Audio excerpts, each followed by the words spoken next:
ఆగి పూజ చేస్తుంది. అందరూ పిల్లలు అక్కడ రెడీ అయ్యి అందరూ మొక్కుతూ ఉంటారు. ఇక మను అక్కడనే ఉంటుంది. ఆరు అయితే పూజలోనే ఉండి చూస్తూ ఉంటుంది. అక్కడ ఏం జరుగుతుంది అని చెప్పేసి అంతా కనిపెడుతూ ఉంటుంది.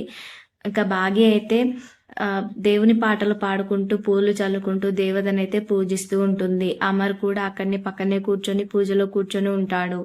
ఇక మను అయితే అలా పూజలో అందరూ ఉండిపోగా మను అయితే బాగీ రూమ్లోకి వెళ్తుంది. బాగీ రూమ్లోకి వెళ్ళి చీర తీసుకుని అక్కడనే ఉండి హ్యాపీగా ఫీల్ అవుతుంది. మరి ఆ చీరతోటి ఏం చేస్తుందో అక్కడనే ఉండి చూస్తూ ఉండగా ఆరు అయితే మనును చూసేసి ఆరు ఏంటి మను ఏంటి లోపలికి వెళ్ళిపోయిందని ఆరుకి డౌట్ వస్తుంది. ఆరు అయితే పరిగెత్తుంది మను వెనకాల.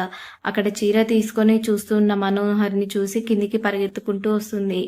ఆరు అయితే అందరితో చెప్పడానికి ట్రై చేస్తుంది. ఏమండి మనోహరి చీర తీసుకొని ఏం చేస్తుందో, ఆ దొంగ మొహంది చీర తీసుకొని బాగి చీర తీసుకొని ఏదో చేద్దామని చూస్తుంది, మీరు వెంటనే వెళ్ళండి అని చెప్పి వెళ్ళి చూడండి అని చెప్పేసి ఆరు అయితే అమర్కి చెప్తూ ఉంటుంది. అమర్కి వినపడదు కదా, దేవుడా మీరే ఎలాగైనా చేసి కాపాడండి అని చెప్పేసి దేవునికి మొక్కుతుంది ఆరు.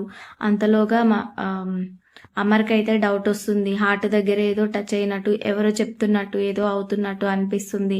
ఇంకా అమర్ అయితే అక్కడ నుండి బాగీ రూమ్లోకి వెళ్తాడు. అమర్ ఏమని చెప్తాడు మనోహర్ని చూసి, ఏమంటాడో చూద్దాం. ఈ రోజు వీడియో నచ్చితే మీరు లైక్ చేసి సబ్స్క్రైబ్ చేసుకోండి. Thank you for watching.